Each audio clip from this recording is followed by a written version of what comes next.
Hello, children of the night, and welcome to Tarot Nights with the Hanged Empress. Here we do shadow work following the moon.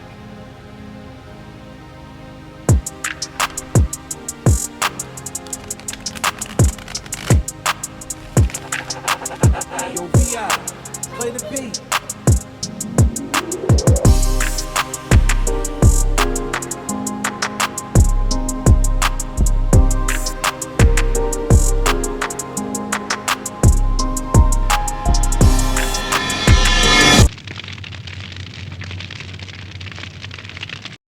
Well, hello, Aries moon.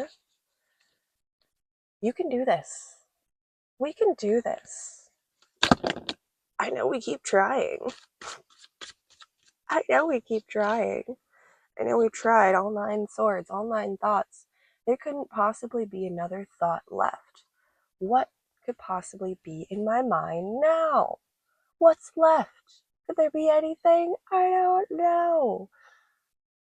9 of Swords. Reversed, but it's what came up first. It's what we see first. Why? It's a little bit of a double-edged sword, honestly. It might be not being haunted the way that you thought you would be haunted, or the way you would typically be haunted. Ooh. Okay, Ghost Satanized, actually. That's a song too. So we've got Prince, I Would Die For You, and Ghost Satanized. Those two go together well. One of them is a very positive respect and regard in the terms of love. This is true devotion. Prince is Prince, okay? You can't tell me nothing. Prince is amazing for so many reasons. All of the reasons that Prince was just a prince, tell you. However, we also have the ghost perspective on love, which is Satanized, which a lot of people think that song is about Satan. They're, a Satan worshipping band, blah, blah, blah. But actually, that song is about love and being possessed by love, having love control you, turning into obsession. And that's the two sides of these swords here, is discerning and turning these swords to see which face we're going to gleam in our eye, catch and see. I think it's going to be very plain. I think it's going to be very clear, even though when we're not in a situation, we might not see it clearly. You might be like, I don't know the difference between healthy love and toxic love. I have no idea. I've never done this before in my life. I've never told a joke before in my life. However, when we're in the situation, I feel like we're going to be able to lift these swords up and be like, wait, that's toxic. No. This one, that's good love. Yes, I'll exchange with you. We'll exchange here. No, not that. This. That one. Alright, let's see what's under here, because I've been tirading on this 9 of Swords. The 5 of Wands, the Queen of Swords, the 3 of Cups, and the 6 of Wands. Told you. Told you that Queen of Swords is in here. And that's why that 9 of Swords is reversed. That's why all of those anxieties and worries about performance are just going to drop away. It is a struggle. It is an inner battle. It is an external battle, even. A battle of wits that we are going to have to fight through to get the information that we need. However, when we get that information, we will know exactly what to do with it. And that's why the 3 of Cups and the 6 of Wands. Because everything that she decides is good for her is going to multiply. It's going to bring in new energy and comfortability. This 3 of Cups has had some negative connotations on it for a little while, but it's really cleaning up. it's cleaning up its act, and it's getting a lot cleaner, and it's getting a lot more clear between us and the relationships with everyone, acquaintances, friends, family. We are we've been cleaning our cups, we've been cleaning our dishes before we serve ourselves, before we serve others. And as that practice has been put into place, that was the weakest cough ever. It's just really humid. It's really humid. All right. But because we have been putting in this practice of cleaning these cups and toiling over these things in private, in our own personal scope, before we present, serve others, what's going to happen is a multiplication, a celebration, a reciprocation of that energy. It's going to be a really good time. This might even just be a really good time, to go to a party that you didn't know that you needed to go to. Just wander in to that party and, like, I wasn't going to come here, but I think I am. I'm here. What's up? And just taking all the energy around you, because whatever it is, I think it's going to serve, and I think it's going to feed in the best regards. This is the thing that's going to lift your spirits. We want to get out of those anxiety loops. We want to feel good, but we want to do it in a controlled and disciplined and contained sort of way. What are the simplest things that make you happy? What kind of vibrations and energy can you put yourself around that's going to give you this comfort? Where you don't look at this Three of Cups and think, ooh. When you see Three Cups and you're like, a party? For me? Let's go. Let's do it. No, it's a party. At the bottom of everything, it's a birthday party. It's a birthday party. We all love you very, very, very, very, very much. And then they crash into the deep blue ocean. Oh, bright eyes. Okay, we've got a 1 and a 2 again. We're just taking steps. We're getting 1, 2, 2, 1, 2. So the 112s, the basic programming is going to be making itself more apparent to you when you start seeing all of those ones and twos. You see the 111s and the 222s, or you see the mirror numbers with the twos. Those are steps to a dance, to a movement, and we are catching stride. We are catching the rhythm. We are catching the beat. Nine of Cups. Again, had some negative connotations on it, but not today. Not today, Satan. No, no, no, no. This one, this is a good party. These are the best spirits that we can surround ourselves with. Why would we spend our time hanging around bad spirits? When you get that vibe, when you get that feeling, why bother putting energy in? Honestly, you can feel that crazy evil eye looking at you, and you see what they're doing. Why are you coming over there even? Or you just being as evil as they are by being nosy and seeing what they're doing because you want to know if they're watching you. Somebody watching you while you're watching them, you're watching them, watching you, watching them kind of situation, but intense and dark kind of projections. Like, they're looking for you to do something wrong, and you're looking over your shoulder all the time to see if they're looking to find you doing something wrong, even when you're not doing something wrong. When you're driving and and you drive past a cop and your heart stops. I don't know if that happens to everybody, but it happens to me. I'm not doing anything. There's literally nothing going on, but just the presence of, like, I could be caught and told that I'm doing something wrong, like, plays in my head. I'm not doing anything, but I don't know. I don't know what you've got in your mind. I know lots of crazy things. Crazy things happen in this world all the time. So I get nervous. I get a little bit scared. And then I have to, like, breathe myself down and calm down. Why would I pour myself into that cup?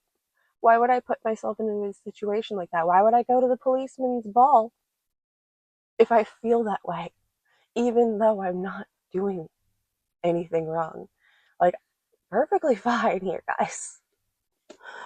But we're scared, we're worried. So I go. Don't go to that party. Go to the quiet party with the close friends or the acquaintance that gives you those positive vibrations, who takes a scene and a scenario and a situation and changes your perspective on it. Maybe I would go to the policeman's ball if the right policeman asked me. But he's got to have a vibe. He's got to have an energy. This person has to make me feel safe. I know there's good cops out there. There's good people everywhere. Cops are just like everybody else. They're just working a job.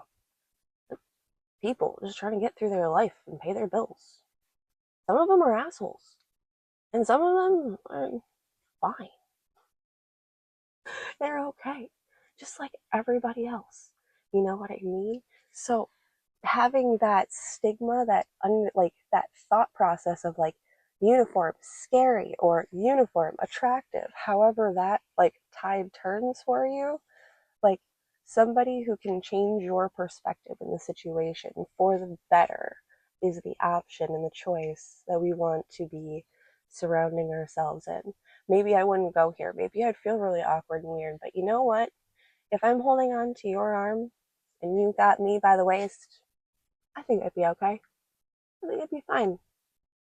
All right, let's go have a good time. And you might have a very good time in this environment that might have made you uncomfortable. Oh, why I'm tiring so much, but it's all correct. It's all very important.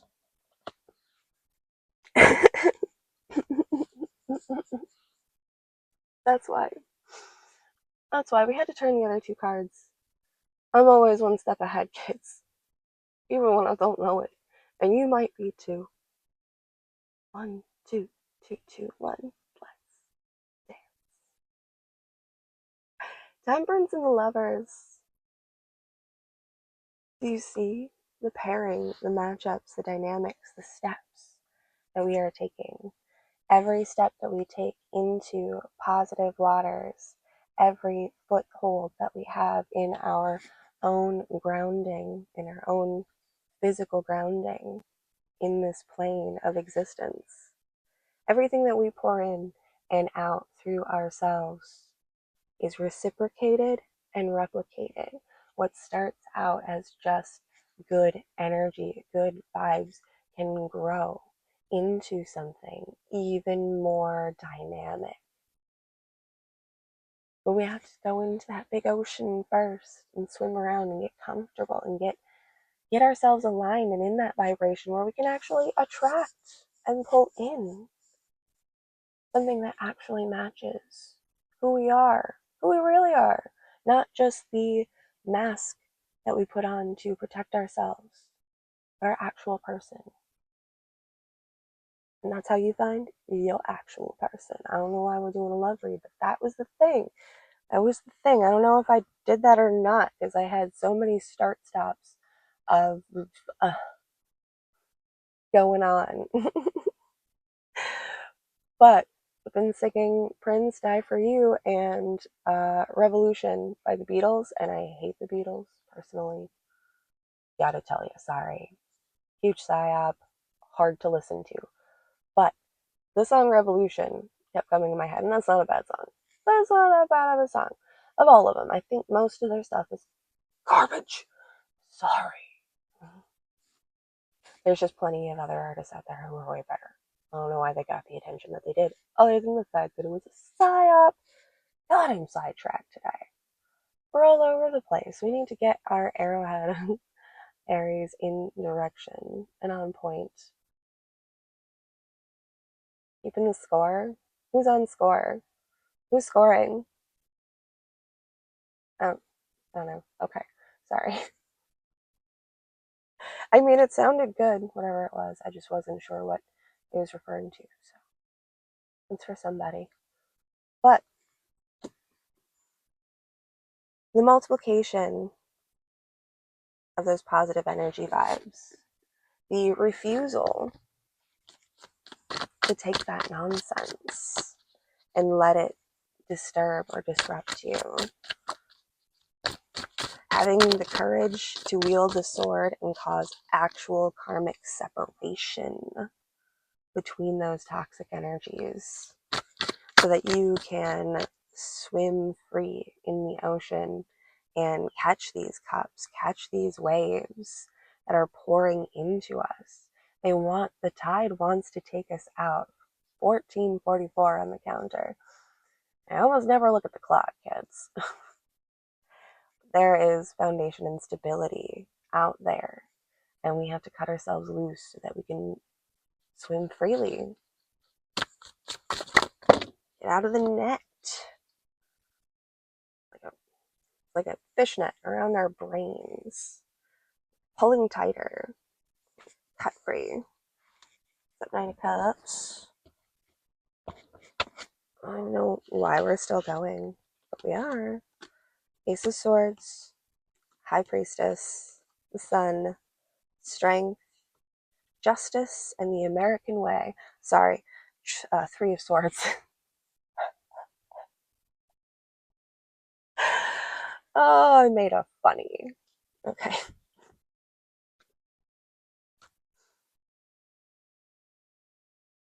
Yeah. So the reflection of the replication of the positive influences and environment and that comfortability and security is what is going to give you more confidence in your intuition. It's going to give you a brighter light shining and fuel and energy to feed your cause, feed your purpose, your true purpose beyond friends, beyond lovers, your real reason for interacting with the earth itself. And from all of this positive energy and good surroundings and nourishing experiences, we're going to get the strength and the courage and the stability to take on that 3 of Swords with true justice, to weigh on the scales our pain, the suffering, the things that make up the very net. We're going to put them on the scales, the things that make up the very net that traps our mind.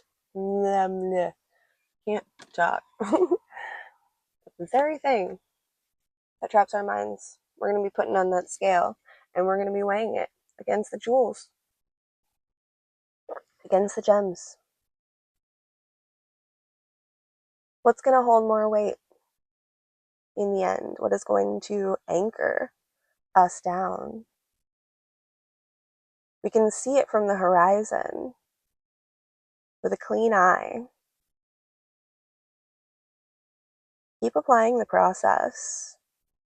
You're not crazy. Every little thing does matter and count. Every small energy that you interact with, that interacts with you, how it affects you matters. And what you can do with it matters. And weighing that out, finding the true gems, the true beauty, and the true love of life, that's what gives you the courageousness to fight for those beautiful things when you are caught in the net of pain and suffering of the whole world. You don't want to fight for it. You don't want to fight for it when you're way down there. Nobody does. Trust me, nobody does. However, when we can shift our perspectives, find alchemical energies that actually connect us to the love and light and the positive side, and actually truly feel those good vibrations from within ourselves and reflecting them out in our external, that's the thing that's worth fighting for and going back on the other side of enemy lines to take that shit out, to bring it all down. But we got to go get right first. We can't keep fighting inside of a net. We need to swim. We need to Find that joy, find that peace, find that actual strength. Because don't get me wrong, you are strong. You are strong. The very fact that you've faced everything that you have faced and gotten up, I'm not saying you're not strong. I'm saying you're not as connected to your strength as you could be because you need that recuperation time for your muscles to heal and grow and become stronger. You can't keep pushing on your muscles. Eventually, they'll just break and tear, and you won't be able to move.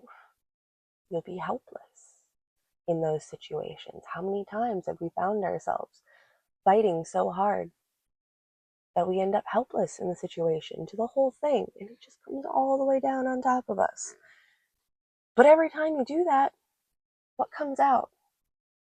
It might be a slow breath, it might take a little bit to kind of recover, but if you allow yourself to keep moving and keep pushing through, keep turning the soil, keep pouring that energy and keeping that balance and keeping that flow, keeping your heart open, not so open that it floods, but open enough that you can breathe and flow and push through the waters. That's what brings in and draws in the connections that give us the strength and the will to fight for what's good in this world, to fight for what's right, to make the world a better place, even if it's just our world. Because if each one of us works on our own personal worlds, they will collide into a better space and place. And that's magic I believe in. Thanks, kids. I think we're about out of here. You have a fantastic moon. We'll see you next time.